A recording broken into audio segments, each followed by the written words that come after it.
The Walking Dead has delivered one of its best episodes in quite some time with episode 13 titled Warlords. With episodes 11 and 12 being a little lackluster in my opinion, Warlords really brought some great moments on screen and actually surprised me quite a few times. One thing I really liked with the pace and editing of the episode is they didn't wait to show you every aspect of the storyline from everyone's point of view. I hope this continues down the line in future episodes because it doesn't drag on the story over a few episodes when it can be condensed into just one episode.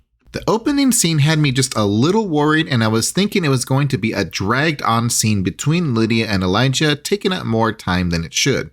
Now, the interest between Elijah and Lydia caught me a little off guard, and I was definitely not expecting that, and let's see where that leads to later on down the road. We know all too much on The Walking Dead that love interests often lead to deaths. Now, before Jesse showed up injured and on the horse with the map, Lydia was leaving for the Commonwealth. This gives us a glimpse into why she was leaving and why many others have left Hilltop before her.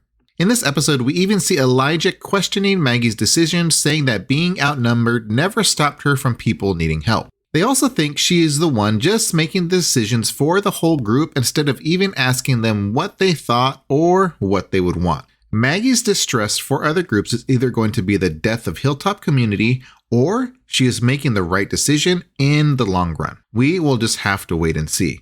Now, Lydia was leaving for the Commonwealth, but was interrupted by a bloody Jesse on a horse with a map. We know exactly what is going on, and Maggie thinks it might be a trap, but Maggie, Elijah, and Lydia decide to go help. On the way, they run into 3 Commonwealth soldiers that have turned into walkers. Now, they did a really good job at getting us to think that Maggie killed these soldiers in the preview, but now we get to see what exactly happened. Aaron comes running up and they look just as confused as we probably were, but I love the flashbacks that we are getting with everything during this episode. Now, one thing the Commonwealth does do a good job at is putting people in places that they are comfortable in. Aaron is a recruiter again, just like when he was with Alexandria, and Father Gabriel is back to being a father.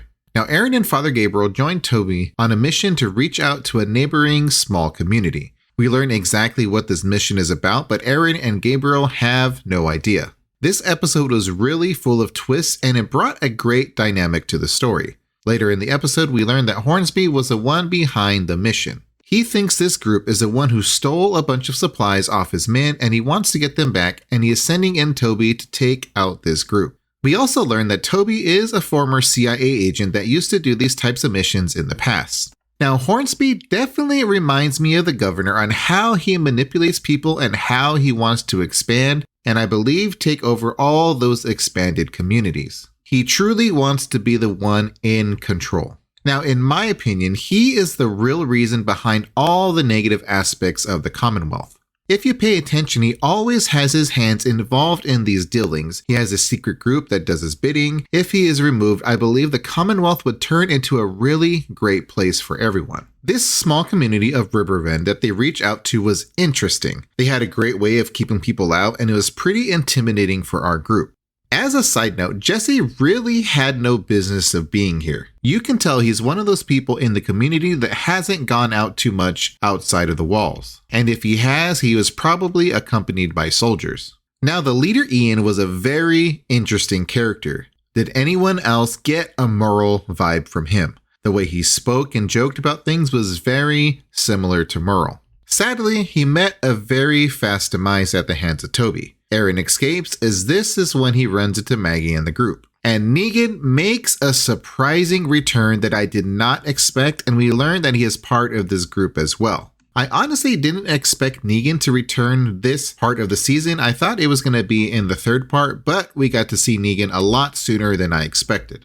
And one thing about Negan is he knows people are a resource. Back to Negan in a second, but I want to talk about how crazy Toby is as well. He starts throwing survivors off the roof of the complex, and Negan is watching through the window. Toby is super unhinged at this point. He did say he had been sober for quite some time, but I can't tell if he is just teasing himself with the dips of his finger in the alcohol, or is he really just drinking off screen. Either way, he is getting pretty wild on this mission. The look on Negan's face as he is watching Toby throw those people from the rooftop and they fall to the deaths tells me he was thinking about his past and how he was exactly like this, killing people as an example for the others to get what he wanted. Negan has come a long way, and it would be interesting to see where he goes before the spin-off coming up, and will Negan ever lead again, but in a different way. Overall, this was a very good episode, and it's leading us to an explosive follow-up episode that I think we will get more surprises. We all know at least some of this group will survive, and will Negan take control of the group and start fresh, leading a different way than he used to? Or will he fall into his old ways like he was with the Saviors?